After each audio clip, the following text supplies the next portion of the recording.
Right now, in most of the movies, we are finding that the bad guys, who used to be, when I was growing up, Japanese, Russians, Germans, and natives, now the bad guys are usually Spanish drug cartels, Afro-American posse or Jamaican gang, or the most sinister character you can bring to the screen is the Arab terrorist.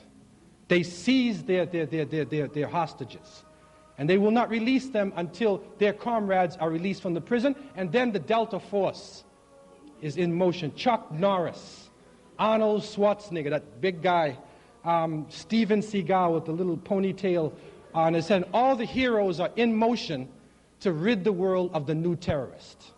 This is stereotyping. It's stereotyping, and it's gone on with a number of people in our history, and especially with Hollywood, which has a license to do what it wants without any historical authenticity. They can make anybody who they want to be the hero or to be the villain.